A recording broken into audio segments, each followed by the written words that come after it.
recording from here. Okay, so day three, which is the common threats. Sorry, let me present my screen.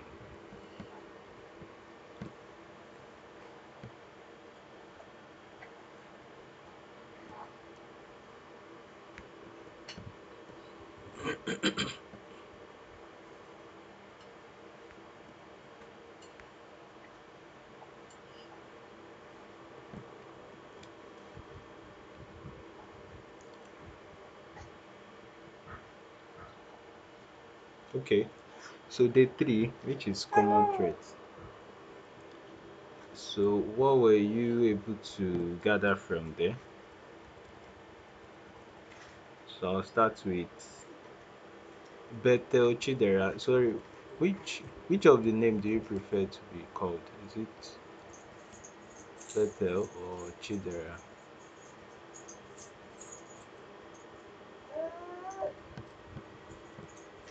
Hello, can you hear me?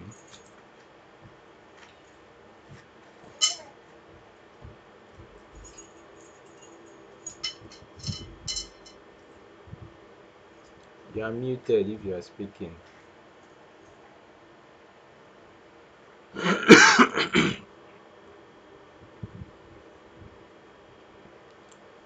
Hello, Rose, can you hear me? Yes, I can hear Yes, you. sir. Oh, okay. Yeah, I was asking a question. So Bethel. what did you So I said, are you? Do you prefer to be called Chidera or Bethel? say better? Bethel. Okay. Okay. So I was asking, um, were you able to read the three contents and day four and day five? Yes, sir. Okay. So I was asking, um, so what do you understand from the common threat and attack notes that you read?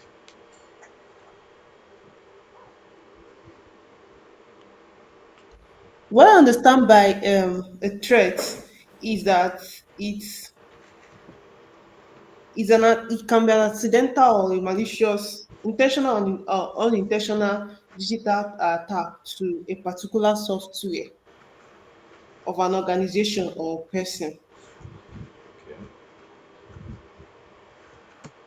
All right. So and also some categorizations were made in the notes, right? Yes, sir. Okay. So what do you understand by malware?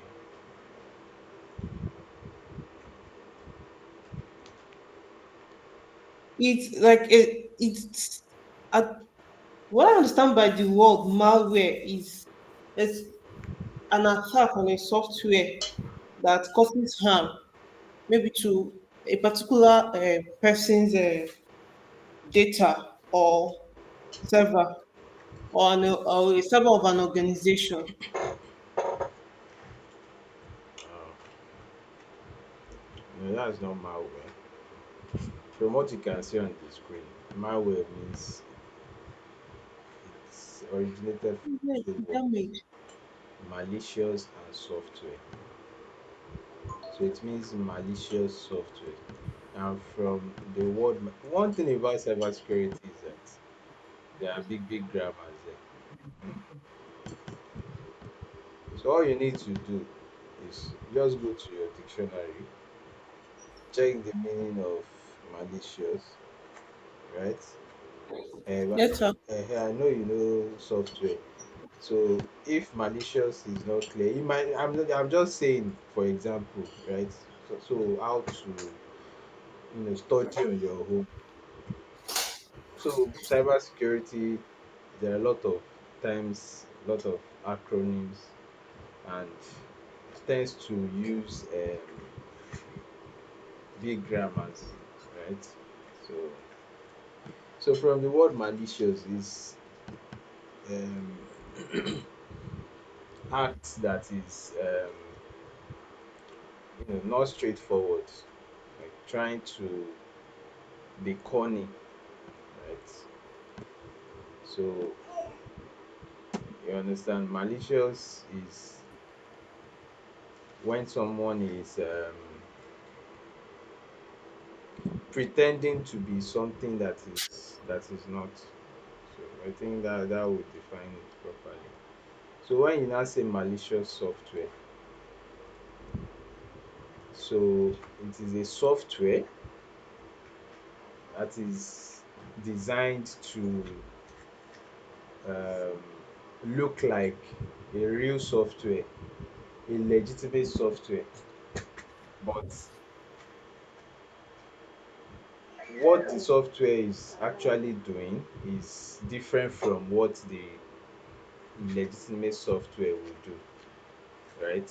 So the malicious software is designed to probably uh, damage, make damage to your network or your system, steal data, um, or even make your system zombies. So What is zombie? zombie is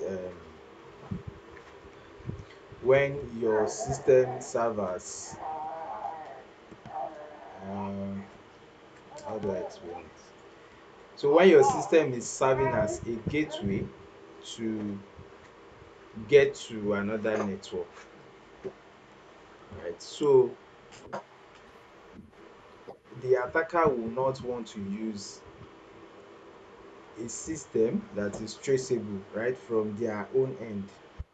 So what they will now do is, when they design that kind of malicious software, it will be designed in such a way that they will have a backdoor access to your own system, and then they will use your system to attack, to carry out attack or any dubious activity they want to do on another person, so that excuse me, so that when investigation is being done, it will not be traced to them, it will be traced to you. So in that case, that system is called a zombie, because it will only do what the attacker commands it to do. So you are not in control of that system anymore. So it can be total takeover of the system. It can be stealth takeover. That is, they will be running something in the background and you will not know about it. You will be using your system normally, but you might notice that it's lagging, um, the fan is running so fast, it's making a lot of noise, the CPU usage is high, and stuffs like that. So yeah, so example of malicious software, sorry, types of malicious software. So we have viruses, worm, Trojan horse, ransomware. I think I've explained ransomware, yes, on Yes, I did. yeah. So you have spyware, hardware, rootkit. So what I explained now is rootkit. So that will have access to your system in the background. So the rootkit can operate your system. It can open your camera, and the person will be watching you. It can The person can do a lot of things with rootkit installed in your system. And if you go to list of program installed in your system, you will not see that software there, right? So yeah, so I believe you must have read all these ones: virus, worm, Trojan horse. So if you have any question here, you can post. You can signify so that we talk about it and move on. So I expect that you should have read this part, all these ones. Mhm. So this class is supposed to be an interactive session now. So instead of me talking, so Rose, did you read? I can hear you. Yeah, did you read the note? Did I? Did you read the note? I went through it the first day you sent it. Okay, you just glanced through it, right? Yes, I did. Okay, so it was not a thorough reading like that. I did. Okay, so can you talk to us about? Can you explain any of these types of malware? Can you explain any? Okay, I can explain. If you go down, go down small. I can explain. Is it something engineering, social engineering, phishing us and social engineering? Okay, phishing and social. Yes, Mani- manipulating people into performing actions. Yesterday I asked you to explain further on it. Okay. Yesterday. Sorry, Okay, our last class. okay, okay, Yes, I asked you to explain further on it because I think it's something that I try to relate to. okay, okay, okay, Okay, something happened.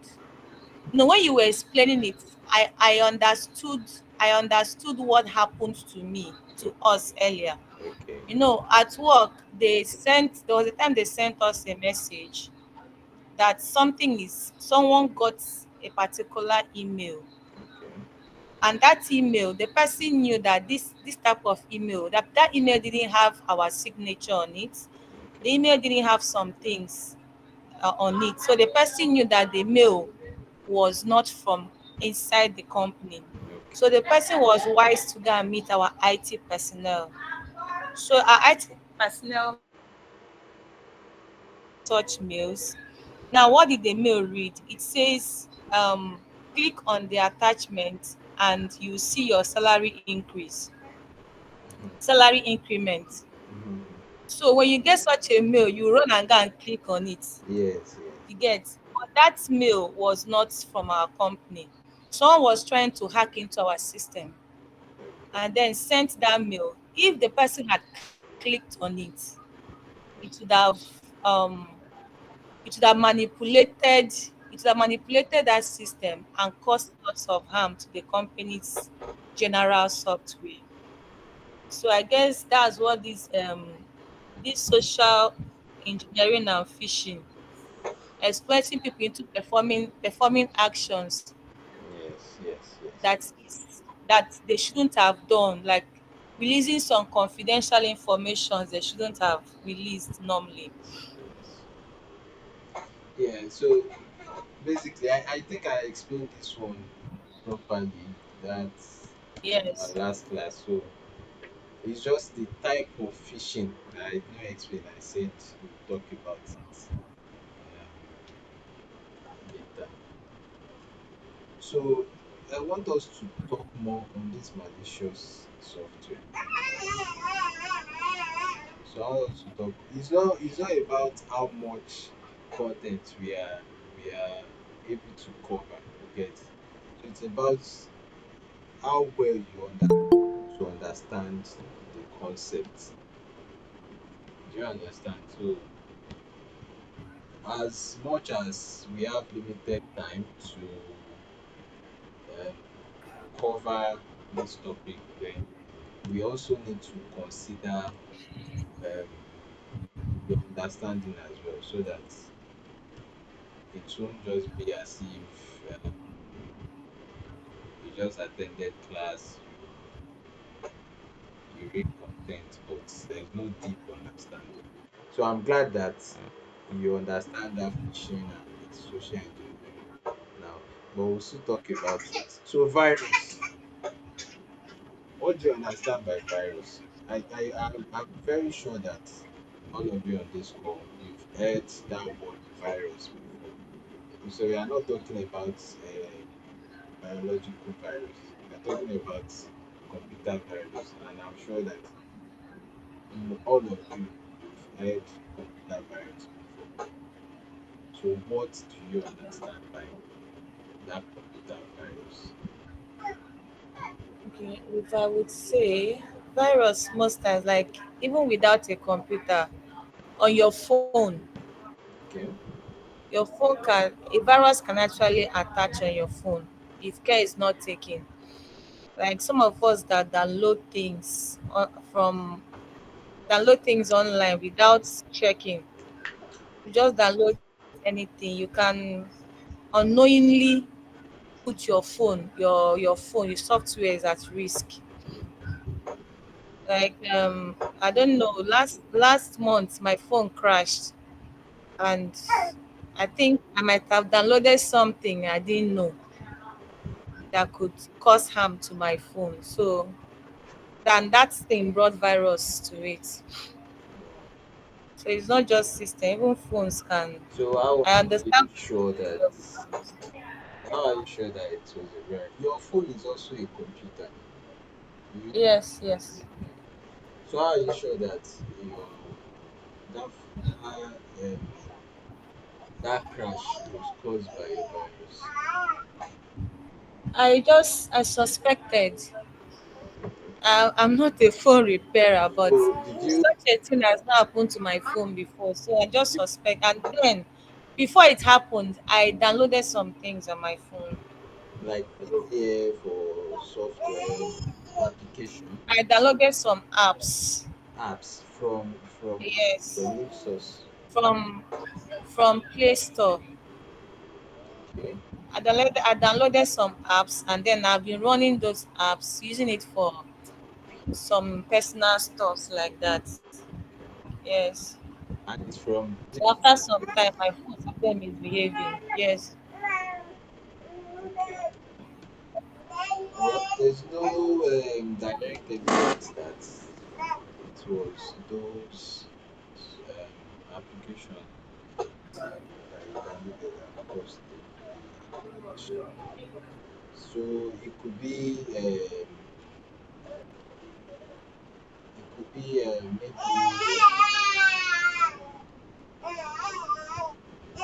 your RAM Hello, yeah, good evening. getting yeah good evening. Yeah, please can one of them mute their mic? A baby is crying in the background. Okay. Yeah, so concerning this virus, I would like to throw more light on it. Can I go on, please?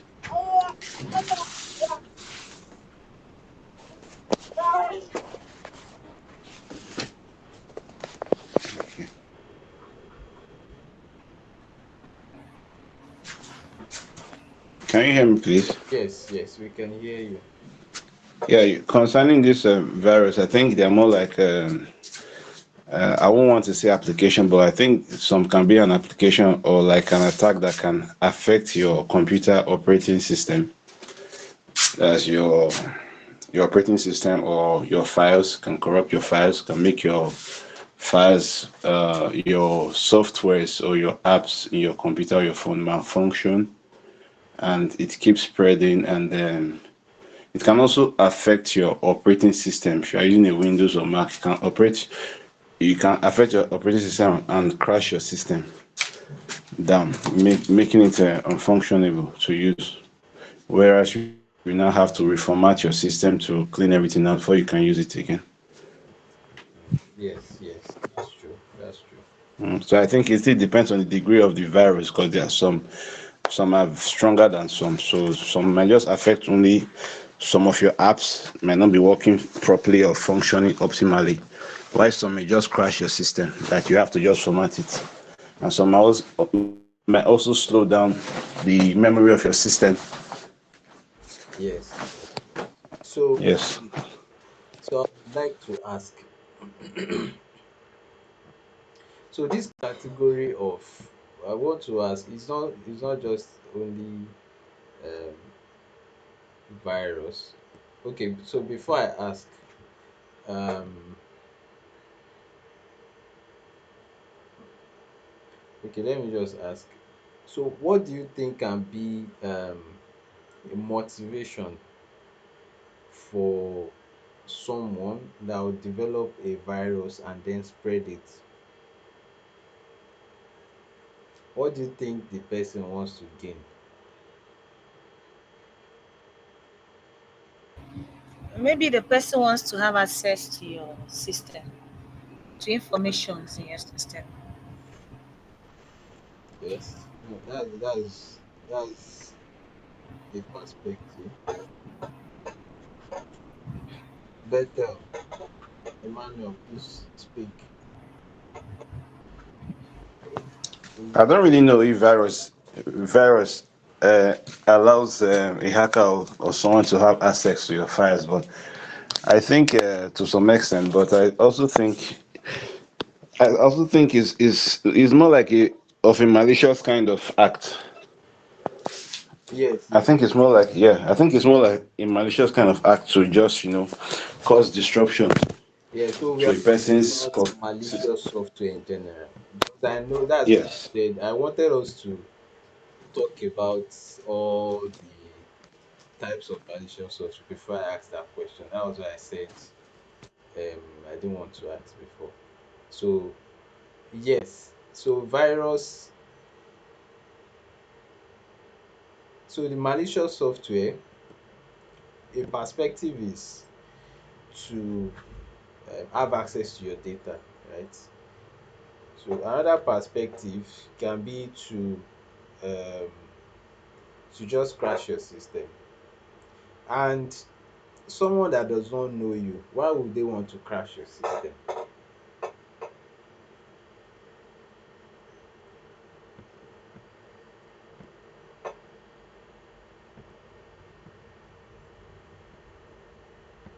So I'm throwing that question to everybody on this call. Okay, someone that does not know you, why would they want to crash your system? Yes, like Uh, okay, they don't want, they are not stealing data just to damage the operating system. Why would they want to do that? it's just like you also asking why would someone just want to rob you? No, I think someone that wants to rob you, you know that that person wants to um take something from you, right? That yeah, yeah. so that thing they want to take from you, they want to use it for their own personal gain. Maybe sell it and get the money, or probably use it for themselves. But in this case, that somebody just wants to crash your system without any monetary gain, they don't even know you personally. So what do you think could be a motive for such person to do that? I just think maybe just being malicious. That's all. Okay, Beto, and you, do you have anything to say on this?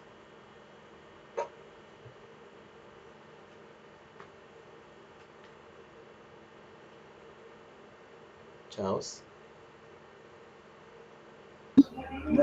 Good evening, sir. Um, my own opinion would have been for profit, but listening to what you said, it didn't threw me off balance. I don't even know the answer to it now. Okay, okay. Emmanuel, let's hear from your point of view.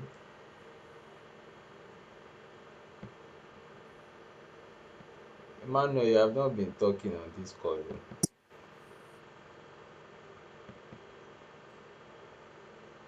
Rose,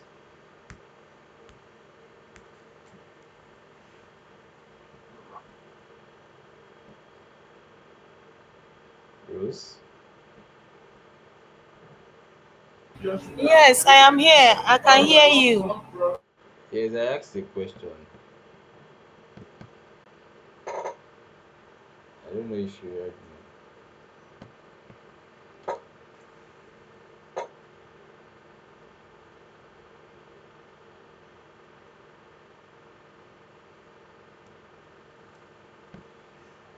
Okay, um, so the question I ask will lead us to another topic actually,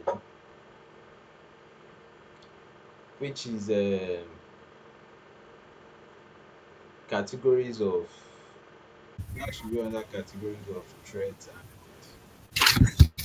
yes, I don't know. Categories of threats. Yeah. So that's where we'll talk about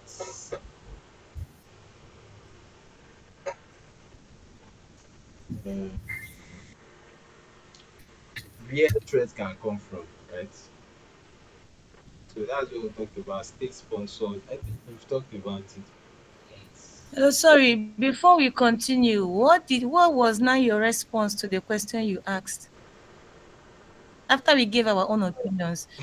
Why did you say someone should why do you say someone uses virus to attack a system? What's your own reason?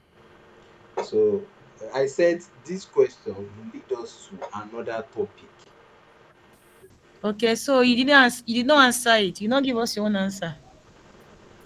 Okay, you want me to give you my own answer? Yes. Okay, okay, I'll just pick a point from the topic I mentioned. So from categories of threat actors, um, it can be state sponsored. We mentioned this on Wednesday, our first session. It can be state sponsored, right? It can be state sponsored, meaning that um, a country sponsors a specific group of hacker to carry out an attack on another, maybe organization in another country, or a country's infrastructure itself. So that's state sponsored, and virus can also be used in that case to carry out such an attack. So another category of threat actor can be script kiddie. Somebody that just pick scripts online. You know, there are some of these malicious software are just lying out there. So, and then the tools to create them, some are also free out there. Right. So what script kiddie will do is, okay, script kiddie read about this kind of software, this kind of script that can create this kind of virus. So this virus will do this to a particular system that such virus affected. So scriptd will create that kind of virus and want to, test what they have read. So you just use script, available program, to flex their muscle, to test their knowledge, to test their to just feel like, okay, I'm hacking. So that's what script kiddie will do. And that kind of attack can also be a virus attack. Hope I'm answering your question. Oh yes. Okay. Okay. Let's continue. You know that script kiddie, that that kind of attacker, they don't know you, but they just want to, see that, is this thing really working? They want to feel good that, yes, I am hacking. I am, you know, um, I'm in this cybersecurity field. Yes, I want to have that title of an hacker. So That's script kidding. So it can also be insider threat. Maybe insider threat meaning that within an organization, maybe a disgruntled staff that feels like these people are not paying me well. Can you hear me?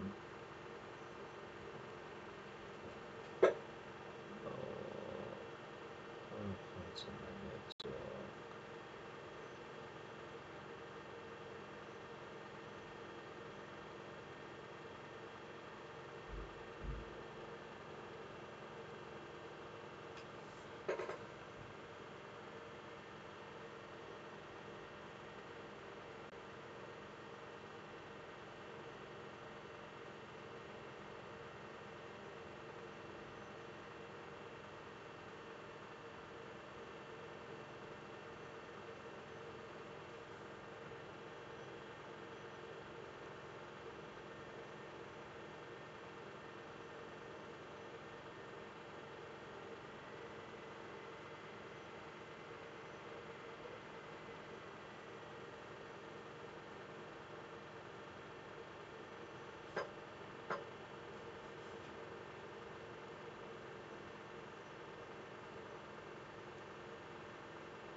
Hi, apologies, my network failed.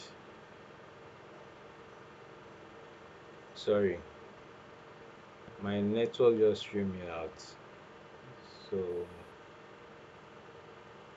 apologies. So where did I stop? I said I don't know where you stopped hearing me. So this third one I mentioned was insider threat.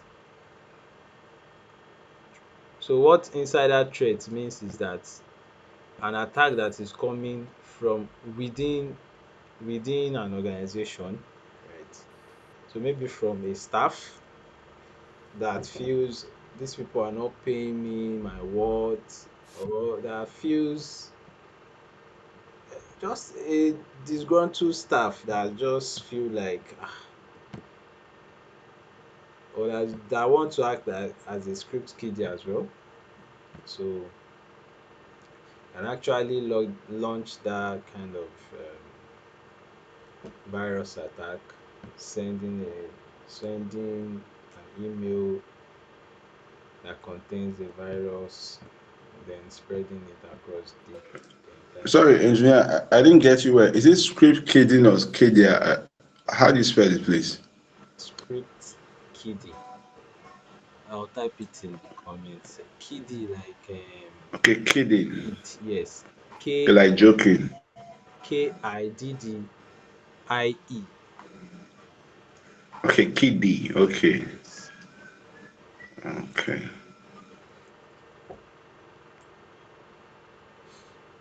Then so I've mentioned like three: insider threats, state sponsored, right? And script kiddie, right? Which one again? I think there are more. I think there are two more or one more. So I can't remember. But when we get there, we'll definitely talk more on that. So okay. Um so that's about virus. The same thing as worm. So there is difference between virus and worm and Trojan horse, right? You're no more sharing your screen. So apologies. Let me share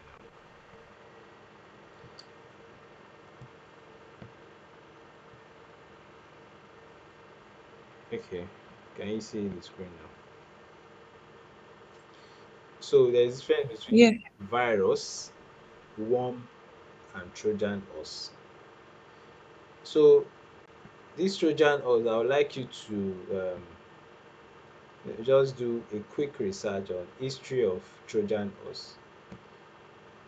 Right? So you don't need to submit that, just for your own consumption. So there is an ancient history where this Trojan horse name come from.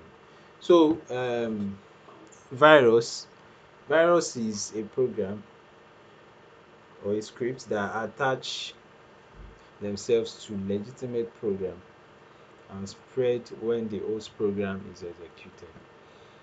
So here, when a virus is attached to a program, it requires your input by running that program, that affected program, right? So if you don't run that program, this virus will not activate. Yes. So that's what this means. So now, worm, standalone malicious program that self-replicates and spread across network without human interaction. So what this means is that this is also a malicious program, but this one, once it gets into your phone or your computer or your network, you don't need to actually click on the program. It will start spreading itself across, excuse me, across the phone file directory, across the laptop file directory, across the network. Hope you are getting it. So virus, it requires your human interaction, you to click that to run that program. But worm, you don't need to run the program. Once it gets into a space where it can manifest, it will definitely manifest. You don't need to run the program. And then we have Trojan horse. So this program, it will disguise itself, or it will be packaged as a legitimate program, right? A legitimate software. But what it does is that behind that legitimate software, it carries a malicious payload. So what I mean by payload is, what's the simple term I can use for payload? Like, um can we say endpoint? It's like data. It's like data, sha. Payload is like data. So malicious data. Let's put it that way. So Trojan horse cannot do what? It cannot replicate itself. So these are the three terms that usually give people confusion. What's the difference between virus? And even in interviews, they will ask you what's the difference between virus, worm, especially virus and worm. They will ask you because they know that some people, they don't know it. So, and that can even lead to, if you don't know this simple term in in an interview, then it will definitely not speak well of you.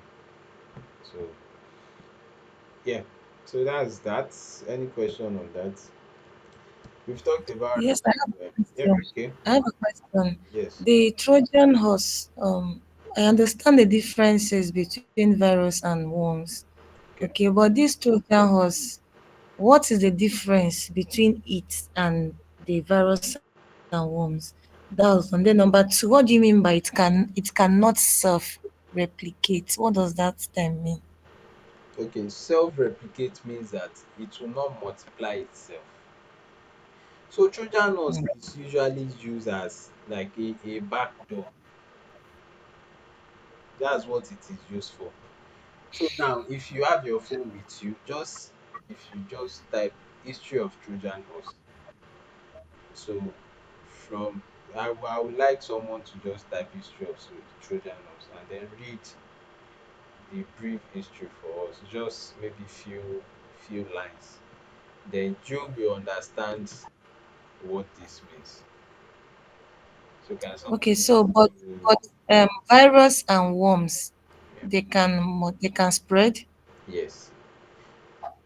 So Trojan cannot spread. It will not spread. Eh? Trojan will not spread because it is not meant to spread. Okay. It is just meant to create So a backdoor. mhm, So it's not okay. for spreading, right? It's not to infect your files as well. It's not to infect anything. It will not infect anything, right? Do you understand? So Trojan is always used to create backdoor into a system so that the attacker can have access to your system, do a lot of things on your system and you won't even know. That's the function of a Trojan horse. So it's not meant to replicate or to infect your system. But worms, it can affect your system, it can affect your files, and it can self-replicate. That's when um so this one does not also require your input. That is, it does not require that you run that program or you run a script, right? So once it Sorry, I want to ask a quick question, please. yes, I want to know if your system is being affected by either Trojan, virus, or worm. Do you okay. do you have to be connected to the internet before the hacker can have your access? What if you're not connected to the internet? Is it still going to be effective on your system? Will they still be going to will they be able to get data from you if even if you're not connected to the internet? Okay, so for that's for Trojan actually. So that's for Trojan. So now it depends on where or the purpose of that program, right? But mostly it requires internet. Mostly it requires internet so that the person will be able to connect from anywhere they are. They'll be able to connect to your system and then um have access to it. So mostly it requires internet, but it can also um happen within a local network. Maybe someone in office A is trying to see what someone in office B is doing on their system. you know and if the offices are connected on a network, so definitely you don't need an internet for that. But it's most likely this does not happen. So that's why I said it mostly requires internet. Okay, thank you. Yeah. So has anybody browsed history of Trojan horse? Nobody. Okay. So I've explained ransomware. You can just do that on at your leisure time. So I just want us to talk about it. So I've explained ransomware in our last class. Ransomware will do what? It will hold your files, your system ransom, and then demand it will hold it hostage and then demand ransom to be paid before they'll be able to release the decryption key for you. So I've actually fell victim of this before. So I was trying I mistakenly deleted something on my system. So I was trying to recover it back. You can recover deleted stuff on your system even if you delete it permanently. Do you know that? So you can recover it if you press Ctrl Shift and delete. Yeah. So if you press Ctrl Shift and delete, or even go to recycle bin and delete again, so you can recover it. So whatever you delete does not permanently delete unless it's overwritten by another file. So it will just overwrite. So I deleted something permanently on my system and I was trying to recover it. So while trying to recover it, I downloaded a software that claimed to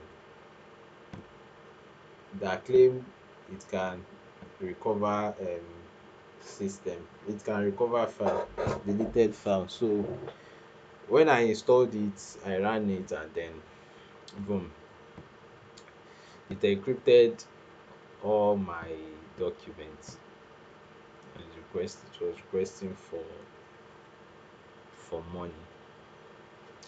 So what that program only did was to encrypt my files, only encrypt. So I just deleted. So God so good, I didn't have so many files on that system, so I just deleted the encrypted files and then I moved on. So that's that. So we have spyware.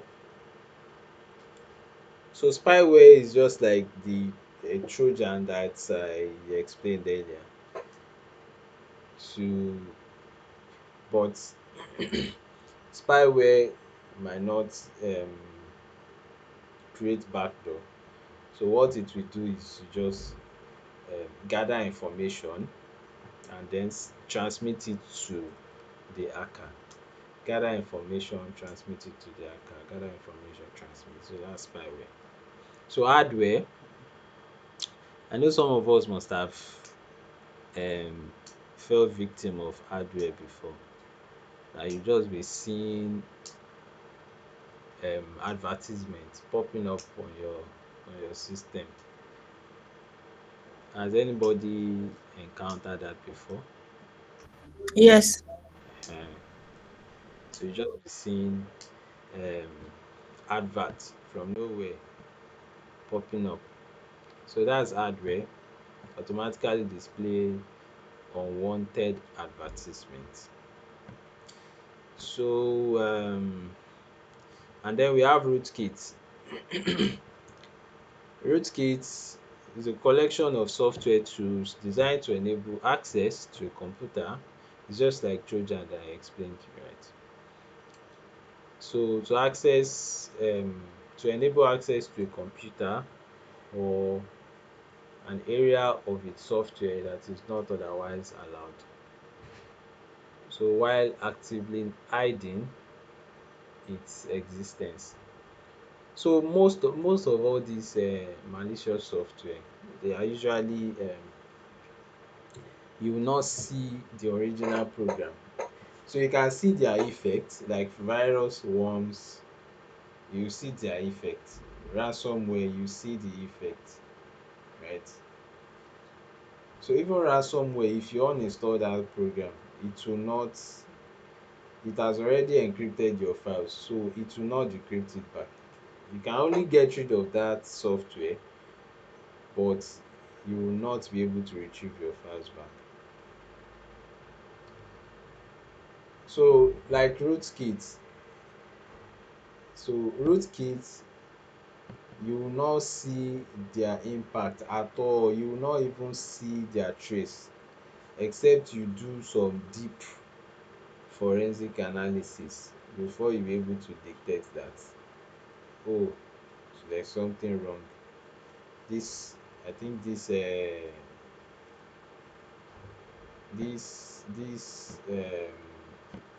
program is running something else. So we also have keylogger. So it's just like it will also hibernate itself, hide itself in your system, and record every keystrokes that you enter. So that's keylogger. So during the course of the program, we might explore, um we will definitely explore one of this, one, just one.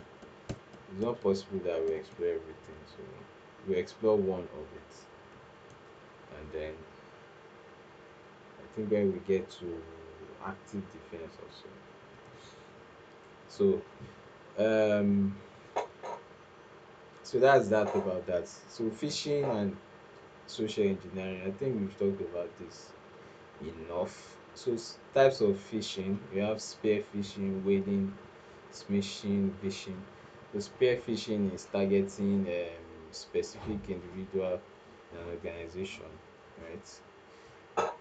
So um whaling is targeting high profile individual in an organization.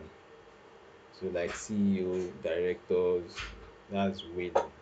You know, whale is very big, right? So that's the literal translation. Whale is very big, and then when you use spear, it usually catches one fish, right, in the river. So whale is very big. It targets big people in the organization, or big person in the organization. So smishing is phishing done by SMS. I'm sure you've received this kind of messages before. Right? And then phishing is done by voice call. Phishing done by voice call. So that's that. Baiting, offering something to entice you to perform a specific action. That's bait. Pre-testing. So these are all under phishing and social engineering. So pre-testing, what does it say? Creating a fabricated scenario to obtain information. So it's also part of social engineering. I think we've explained something like this. It's just the term, right? So quid pro quo, promise of a benefit in exchange for information or action. Mm. So like job advertisements, you say, or I'm sure you must have seen some WhatsApp messages that will say um, um, win free iPhone 16, something like that. So when you now click on it, they will say you should fill your information. So after you fill all the information, they will say you should share it to 5 groups and 5 people before you be able to get the iPhone. Can anyone relate to that scenario? Huh? Yes.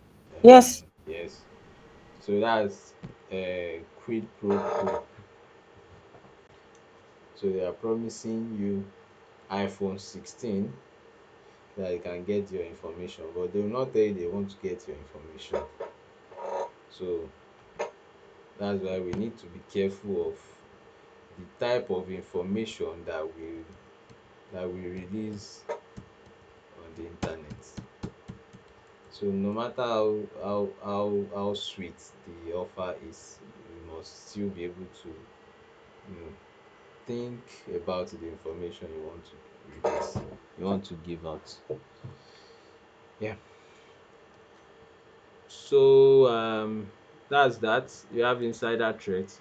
We've explained that. Denial of service and distributed denial of service attack. I think I've explained this too last session, our first session. So DOS is so denial of service is basically shutting down a machine or restricting access to a machine or a particular resource. So, and it's usually coming from one source. That's denial of service. So any attack that um make a resource inaccessible or shut down operation or machine, that's denial of service attack. So when you now have distributed denial of service attack, so this is coming from the same type of attack to shut down a machine or make something inaccessible. That same attack now coming from different sources, different multiple compromised computer. So you remember I mentioned zombie the other time. So is this zombie that they will use for this kind of attack, denial of service attack? So for example, if an attacker wants to take down a website, right, and wants to perform a denial of service attack, it will the attacker will firstly look for a way to infiltrate the system of other people, right? So once he or she is able to do that through maybe through Trojan horse or something, um so once he's able to do that, then he will now launch the attack through those machines, right? So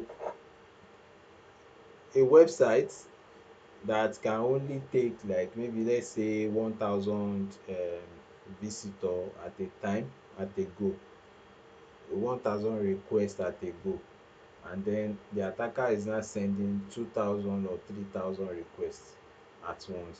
You know that the server will be overwhelmed and then it will eventually crash. So what that will do is that such type of website that um that can only handle 1,000 requests at a go, and then the attacker is sending maybe 2,000 or 3,000.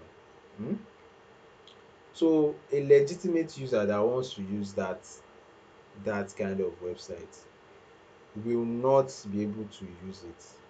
And that's what usually happen when you hear specific government parastatal that wants to employ people, right? For example, let's say maybe no, let's not use the NNPC. Let's say can you mention any government parastatal? Let's say civil Immigration now. immigration. Thank you. So you know when when any of them is running that their recruitment process, there will be a point where the website will not be accessible. It will not respond to anything. You will not see anything, or the website will just be rolling on your browser. to not give you what you want because the request is too much than what the server can handle. So it has to wait. Your browser is queuing in that process. So it has to wait for request to be um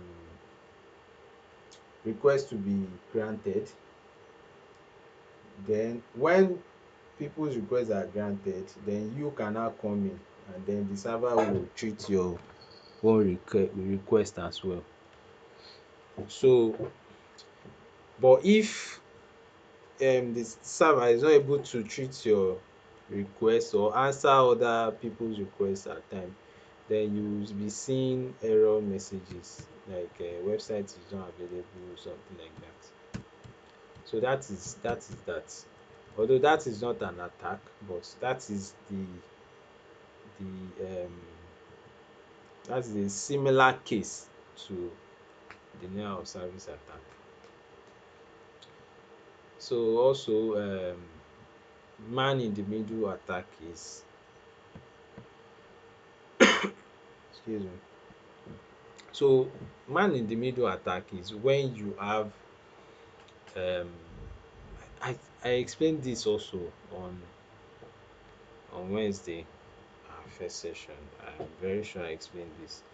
So during the process of transmitting data from point A and point B, so you now have someone in the middle that is not supposed to be there by nature, but the person is there to intercept what A is sending to B, right?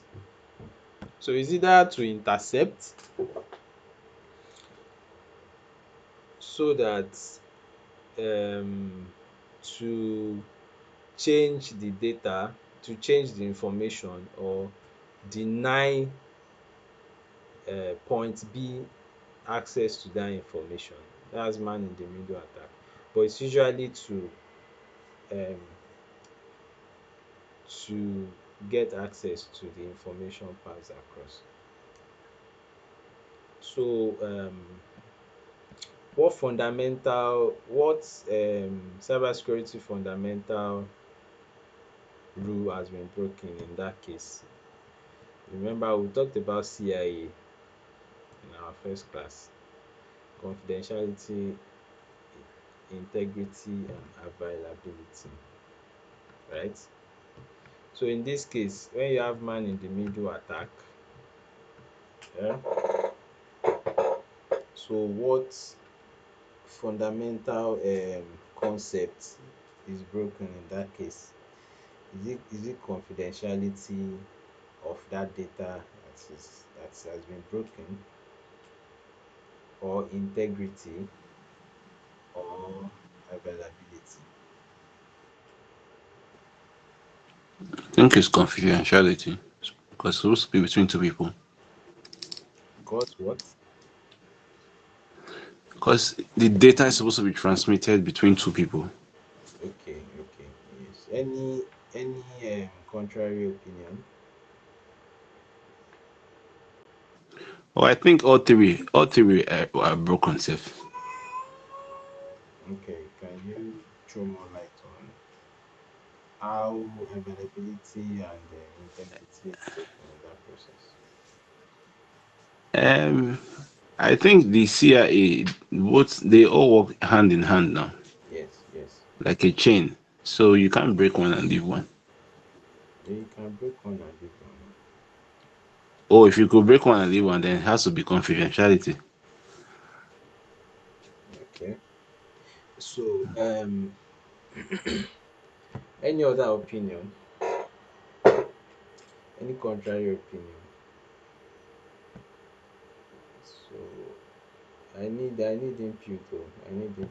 It's not so. Like I said, this class will not just be about us reading, explaining. So I'll need your input at some point. So your understanding matters to me. So Any other inputs? Confidentiality, integrity, and availability.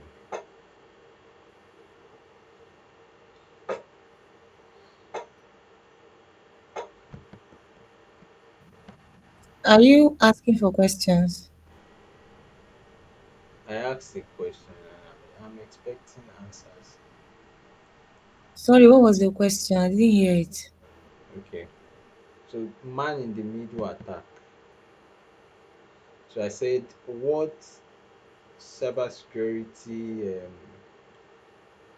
fundamental concept, what security fundamental concept is broken? You remember we talked about CIA in our last class: confidentiality, integrity, and availability, right? So if a man in the middle attack happens, what security concept is broken in that case? A man in the middle attack, assuming that the attacker just saw the message or the data, there was no alteration of data, just view the data that was supposed to travel from point A to point B. Do you understand my question?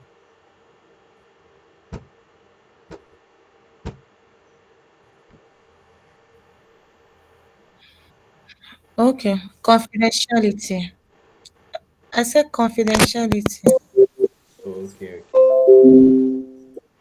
Why is it confidentiality?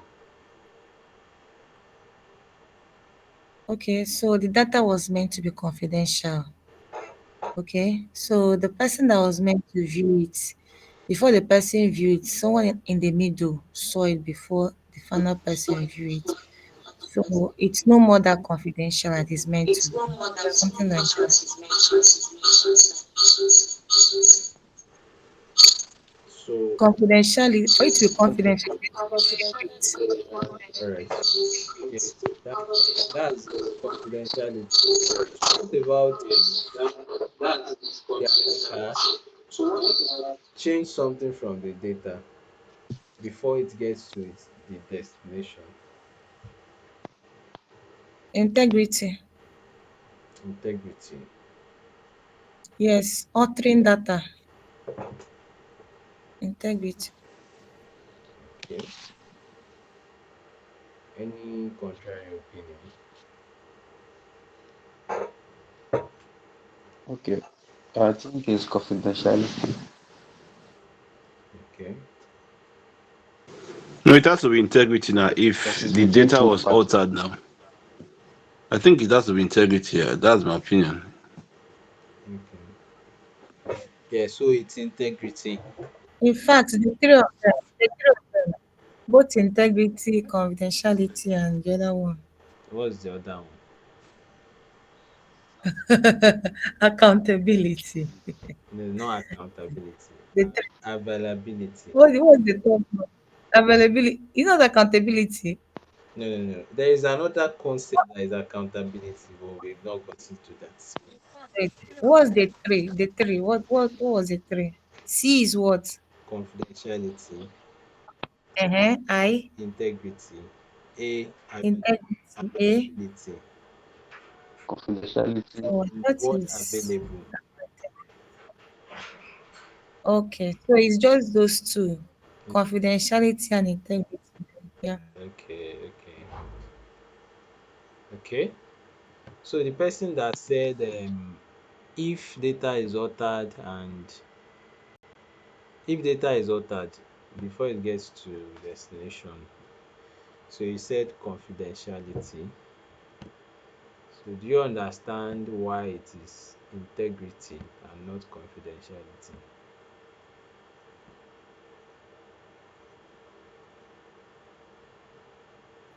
I thought we agreed it is the two.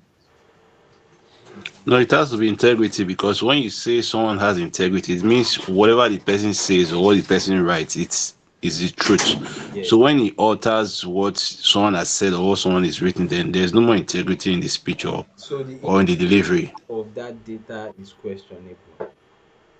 So that's what it means, right? Okay. Yes. Then what about the confidentiality of this Yeah. thing? So okay. If you So see something confidential, it has to be secret. all right, all right. So now it can happen that okay, the whole message is replaced by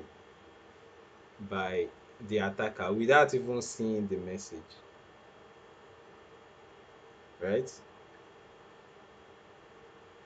So in that case, confidentiality is not in play. So, but what is clear to us is that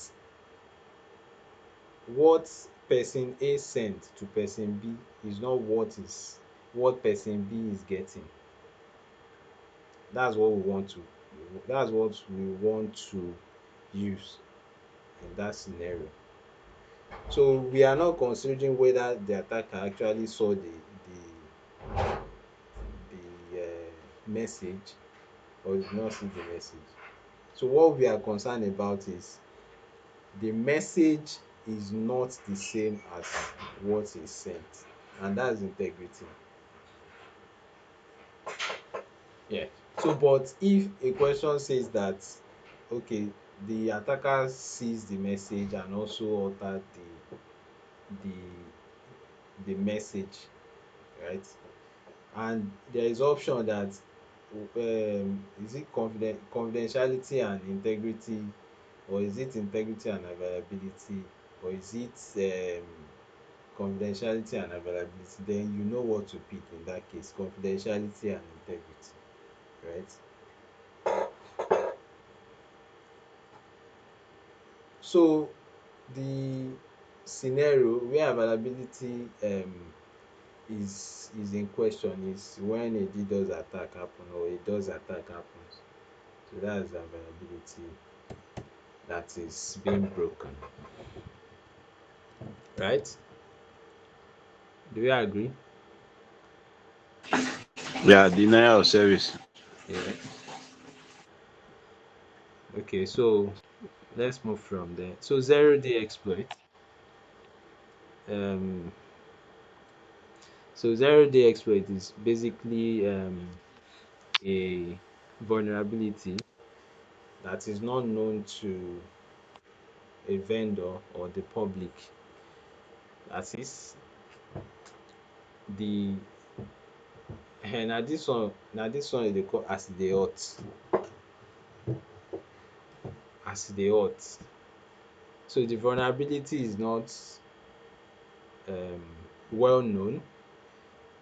So what hackers usually do is that when they find vulnerabilities like that, they will share it in their community so that that vulnerability will be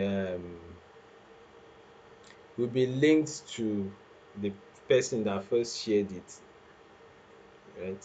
So they will say, is this is Black Axe that shared this update first. So that's what they call zero-day exploit. Before other hackers will start exploiting it. Right? So that's zero-day exploit. Yeah. So yeah, that is that. And then we'll go to certifications.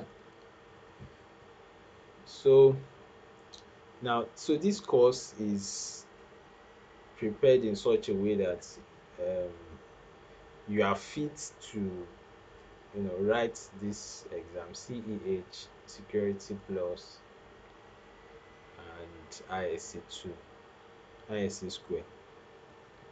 So that's why we are considering CEH, Security Plus, and ISC square.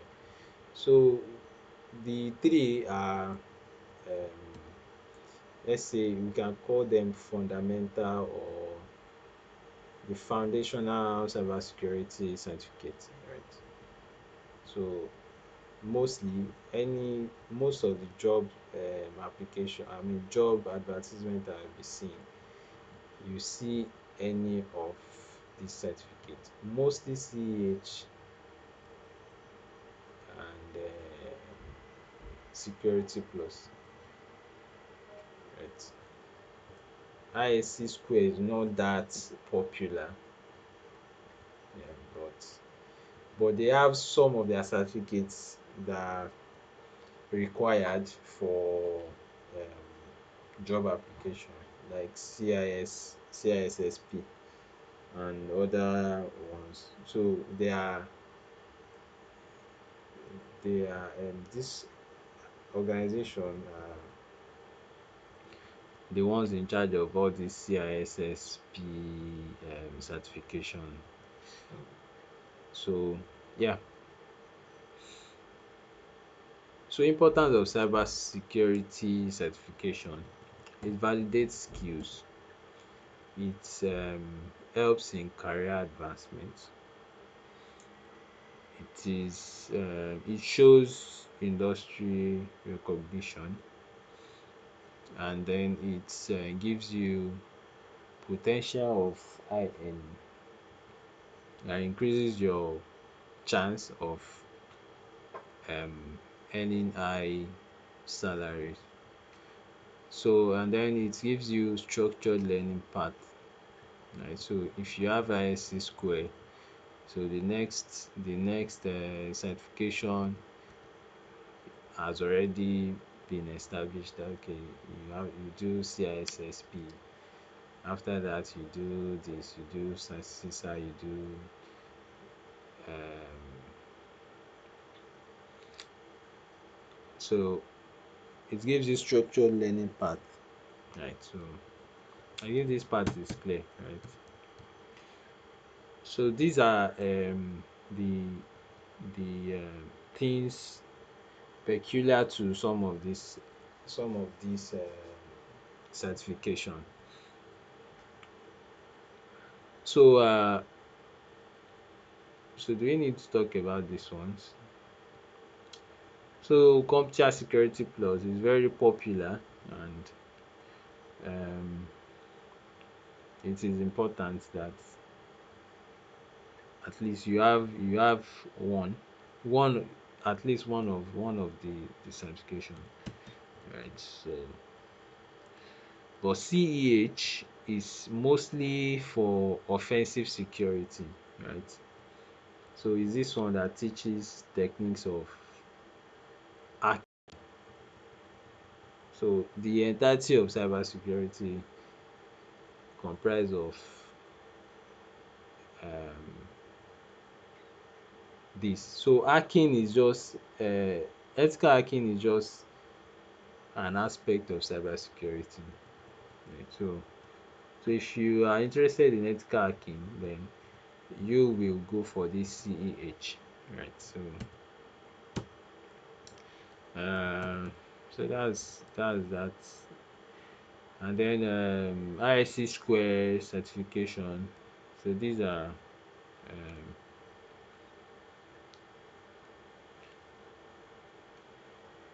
so I think their lowest certification is CC, what do they call it?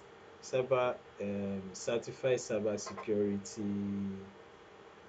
practitioner or something. I think CCP or so. So that's their lowest certification, followed by CISSP. So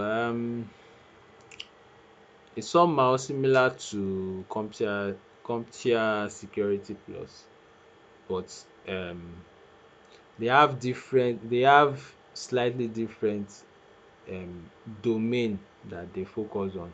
So for example, this the domain of CompTIA Security Plus, you can see that there is no cryptography there, but it's also focused on threats, attacks, vulnerability, architecture design, implementation of security, operation and incidents response, governance, risk, and compliance. So when you now come to this ISC square, so you have access control, which is part of implementation that was mentioned there. You have security, operations and administration, risk identification, monitoring and analysis. So they are somehow similar. It's just um, the way, the perspective is just different, but their domain is somehow similar. Yeah. So the prerequisite is 1 year of cumulative paid work experience in one or more of the seven CSSP CBK domains.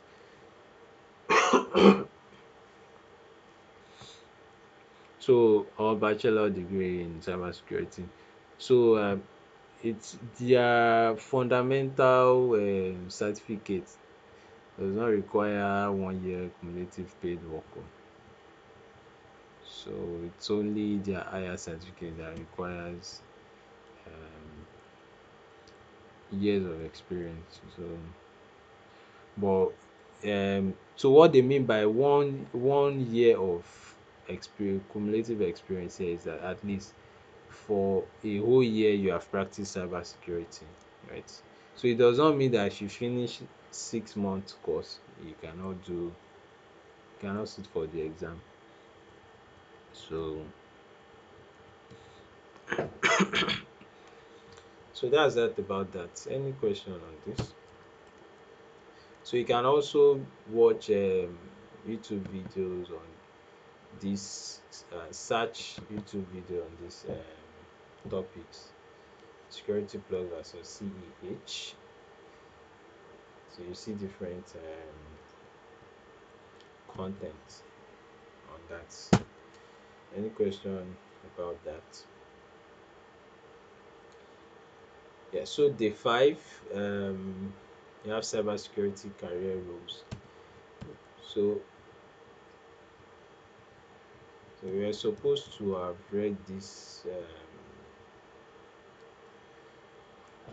content, but you still have Monday to Tuesday. Oh, sorry, you still have Saturday, Sunday, Monday, Tuesday. You still have 4 days. So I will expect that you go through um content of week uh content of week week 6, sorry, week 5, right? Am I correct? No, sorry. This is day 5, sorry. Content of week 2. Yes. That's day 6 to day 10. So I expect that before next class we would have covered those contents, and then when we get to class we just brush through them, and our Friday class will be practical. So before next week, please download your Wireshark so that you can install before then, and then you'll be able to follow up during class. Okay, so continuation. Day 5, cybersecurity career roles and paths. So you have entry level, you have mid senior, and then you have senior level. Um, so for entry level, when you hear analyst, um, so when you hear analyst is mostly for entry level, right? Security analyst, junior GRC analyst. So when you hear analyst, it's mostly for um entry level, right? The security analysts, what do they do? They monitor security systems, analyze alerts, investigate incidents, perform vulnerability scan. They often work in SOC center. So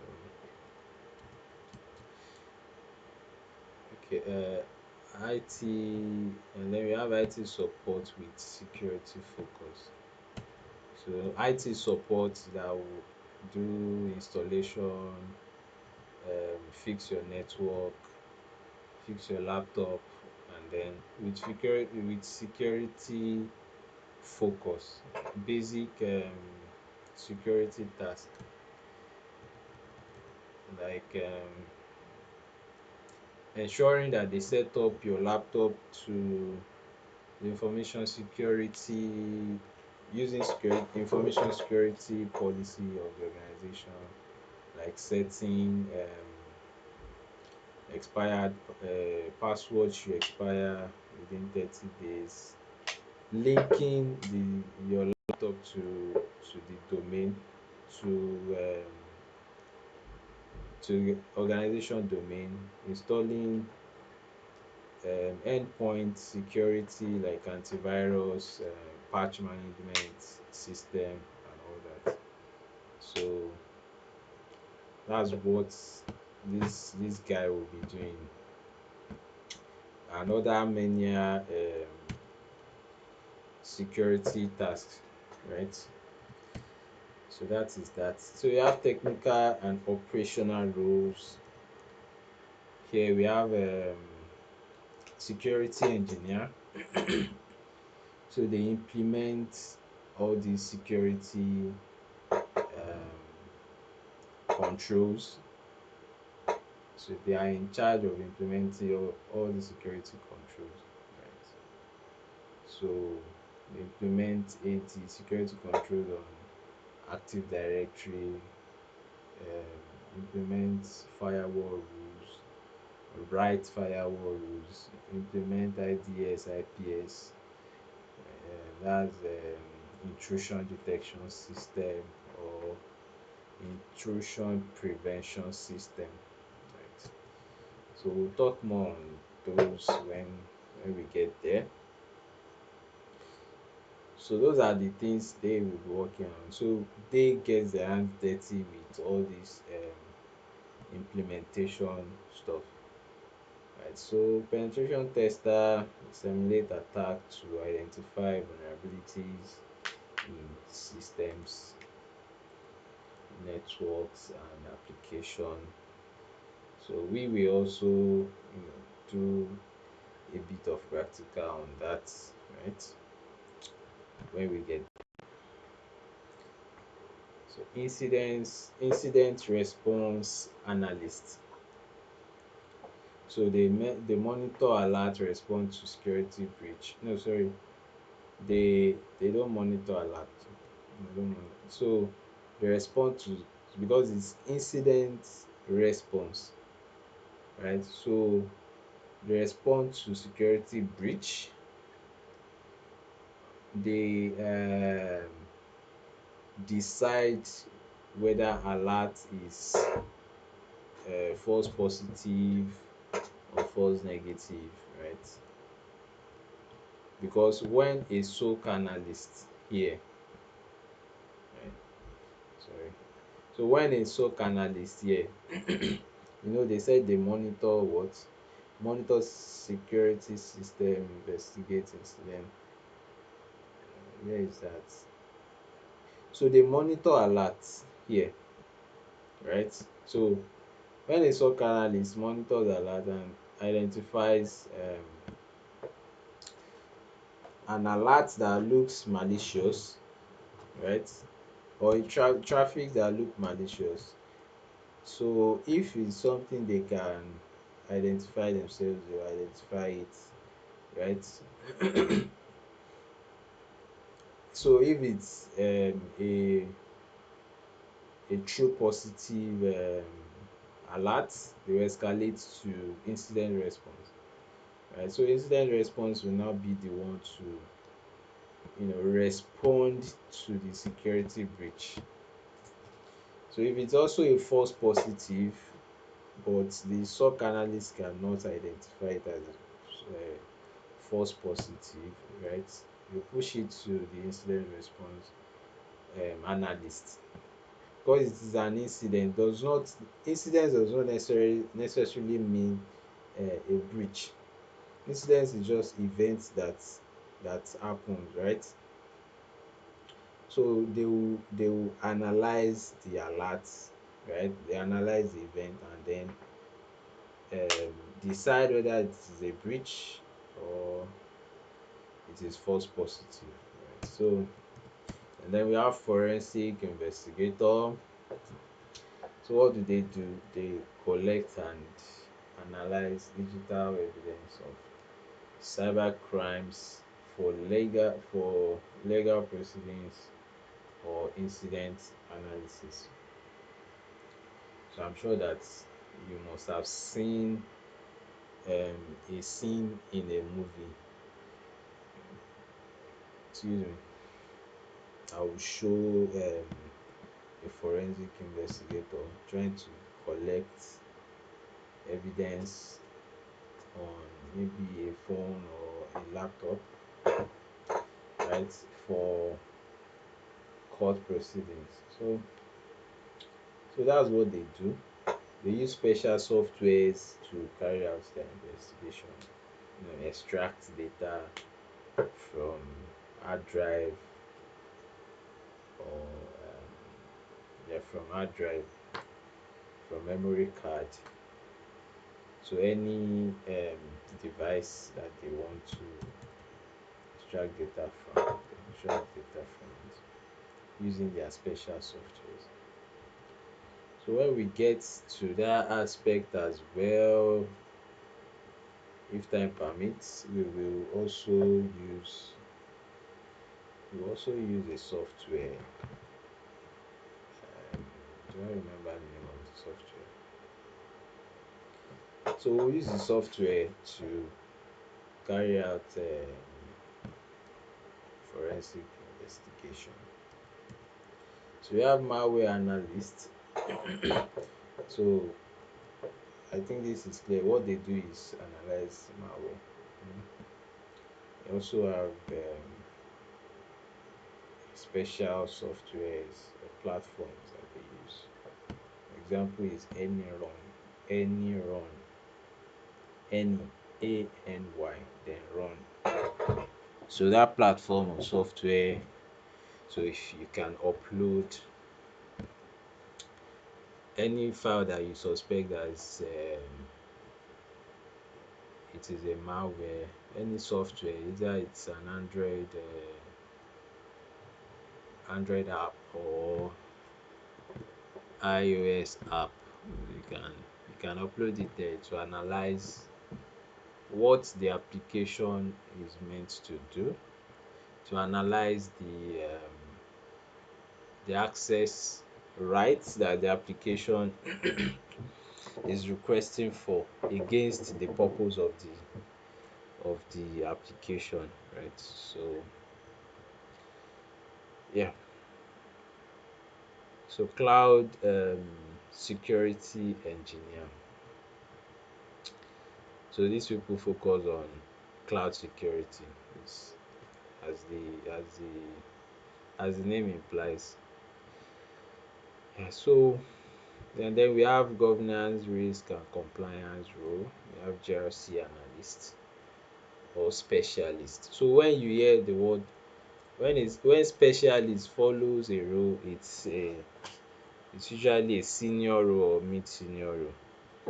So analyst indicates what, junior role most times. Specialist indicates senior role or mid senior role. So GRC, what do they do? Ensure the organization complies with regulations, industry standards, and internal policies. Right? Manage risk assessment and oversees governance framework. So in some organization, you can have them separated, right? Risk can be separated from compliance. So as the name implies, governance, risk, and compliance. So like in my organization, we have compliance as a separate department. We have risk as a separate department. Then governance is what um, so governance is what is established by group of units. So that's our structure. So so I want to ask, in your organization, what's the structure like? Rose,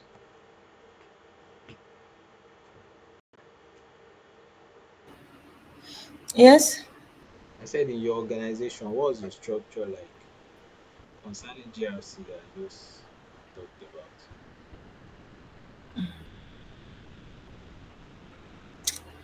It seems they mix everything together, Yeah. because we have an IT personnel, Okay. and we have legal. Okay. So it seems the IT person is also in charge of our security, cyber security, Okay. because I think he's the one that handles all that. Whenever we have cyber security trainings, he's the one that does it. So it seems he also did cyber security stuff. Okay. Also, we have another person, our legal, our legal team members. Okay. Our legal team members, I think they also did the cyber security stuff. So, in collaboration with IT and legal, two of them. Okay. But legal will majorly do most activity relating to compliance, I guess. Yes. So, Yeah, that's where my department comes in, because we handle customers' data and piracy, customers' privacy and all that. okay. Okay. Yes. Yeah. So I guess your legal team will be in charge of driving data privacy policy and initiative in your organization. So, sorry, Emmanuel. So, your organization, is there any, what's the structure like, Emmanuel? Well, it's in my own organization. Yes. My structure is just I'm teaching in a school. I'm the ICT teacher. Okay, okay, okay. Okay. I guess I don't have to say anything. That's okay. I can see Charles Gabriel.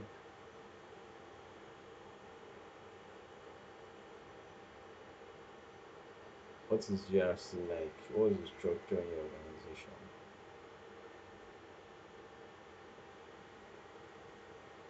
Bethel, what's the structure like in your organization?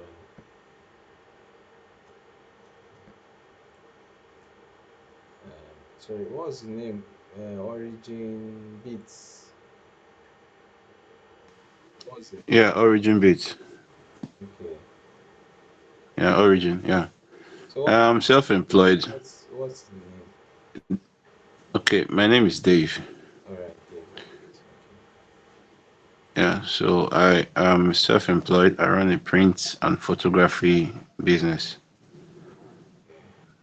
Okay. Yeah, so it's not really that much related to. I actually have a lot of hierarchy because I'm the CEO and I have people under me. Okay. Yeah. I thought I think you were the one. Someone said he has done cloud engineering or cloud. Yes, yes, yes. Were the Yes, one. cloud company. Yes, sir. Uh-huh. because I can recognize your voice. Okay. Who else? Charles Gabriel. Yes, sir. Okay, you did not answer our question now. Have you?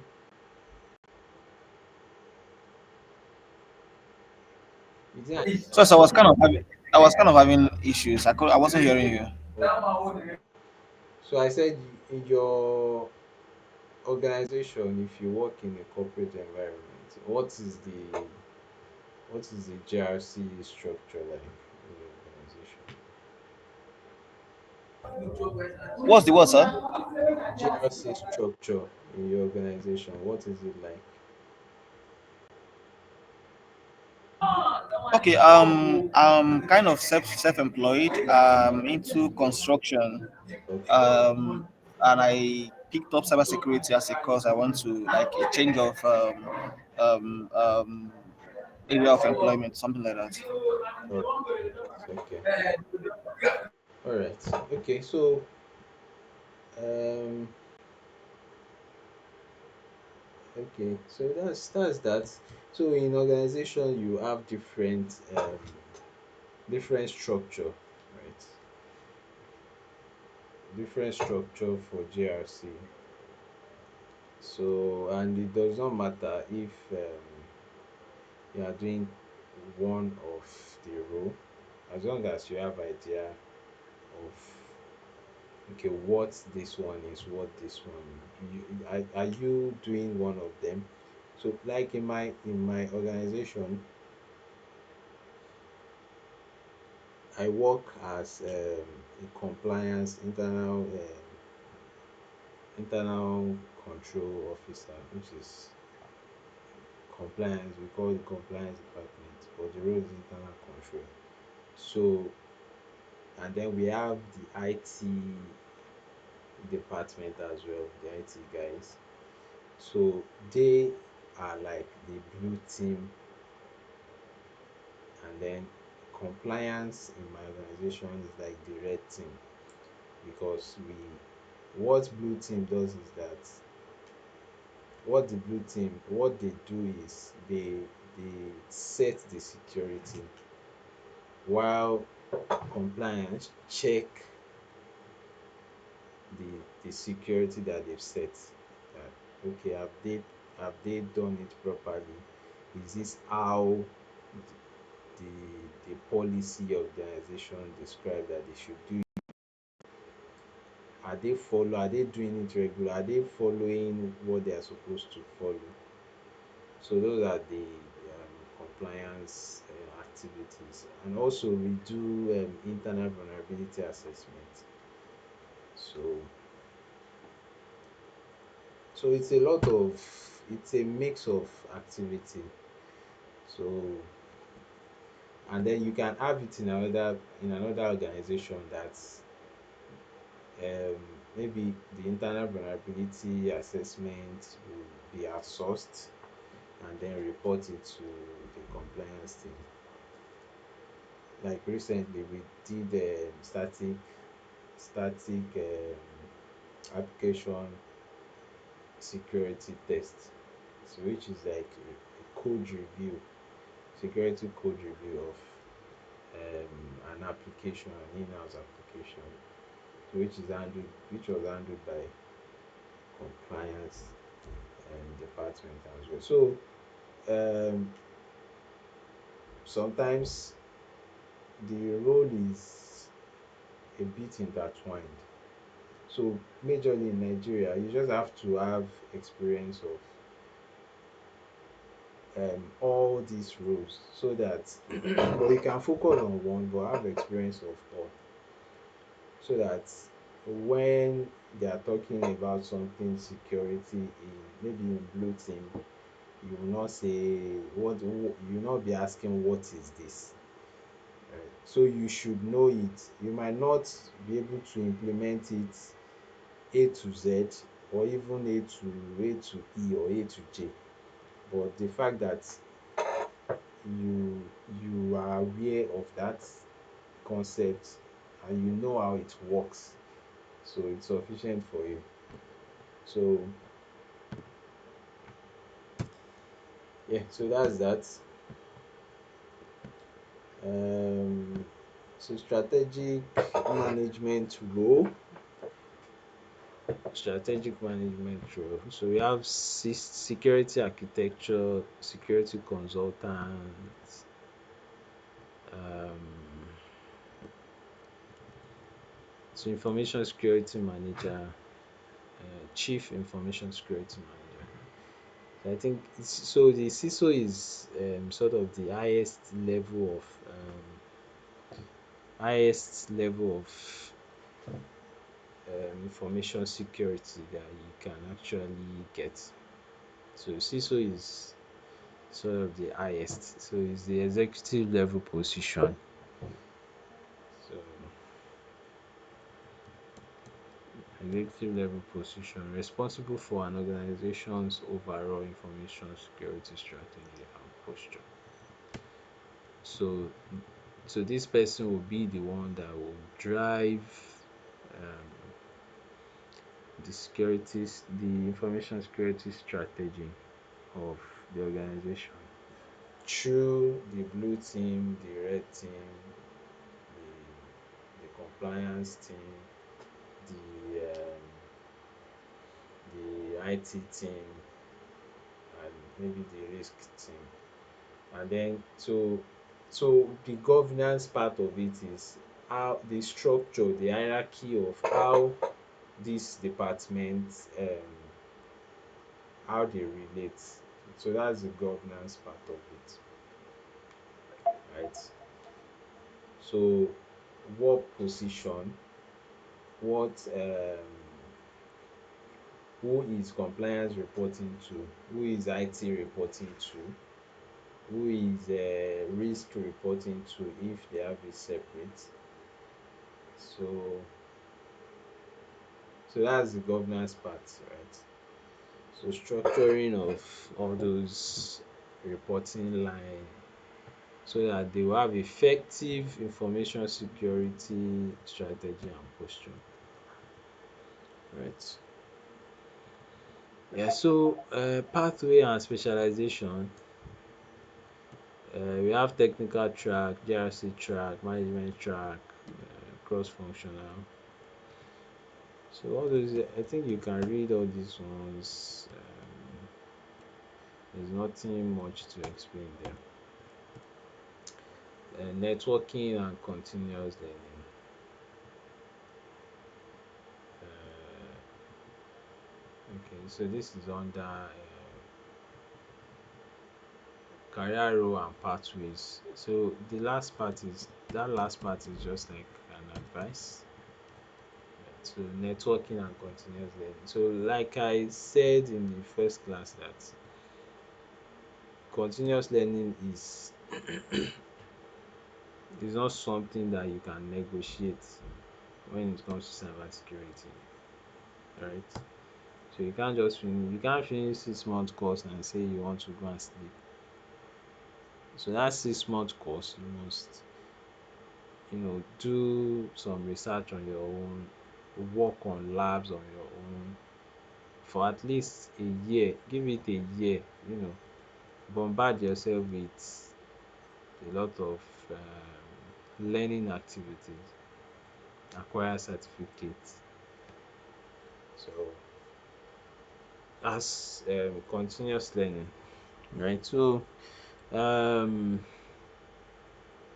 so we're supposed to so like I said in the first class, so this lab session here in day 6 is not something that requires practical, right? So next week Friday we will do um one that require practical, which is Wireshark, capturing traffic using Wireshark.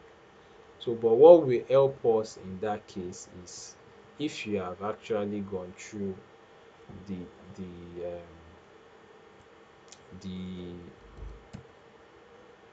if you've gone through the um information that you're supposed to read, right? So that will help us to go to that lab phase. But if I'm asking you a question and you don't answer, then it means you have not read it. So I think we should wrap it up here. So any question? So if you are not in the first class, so I said this day six is an assignment for you. Analyze real world cyber attack and assessing threat impact. So this is an assignment for you and you should submit. Yeah, please go on, Charles.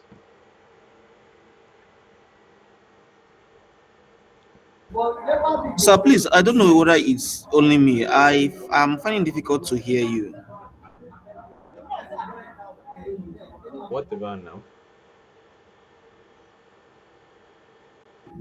Yes, I'm hearing you now, but sometimes it will go off. Sometimes it will go off. Sometimes it will come back on. Sorry, apologies. So like I said, this day six activity is an assignment for you, and I expect that you submit before next week. Before next week, s- so let's say deadline Tuesday, right? Deadline Tuesday, next week Tuesday, please. So I want you to submit. I'll drop the link to submit the assignment. So any question from here? Okay, so for I didn't join the last class, and I don't know. Is there do we have a platform whereby, like, let me say that you are submitting, you forward the assignment to our Google Classroom or something like that, sir? This is the assignment here. Do you have access to this Google Doc? I sent the link to this document on the WhatsApp group. So you should have access to it. Okay, sir. I will check and revert, sir. Yeah. So just check the day six part of week one. You see the assignment there. Although it's not labeled as assignment, but it's an assignment here. So any other question? The recording of the first class, I've sent it to the group as well. So if you are not in the first class, just go and watch the recording. Right. So do have a wonderful night. Thank you for attending. Hoping to see you next week, God willing. Thank you. Bye. All right, thank you, sir. Thank you so much, sir.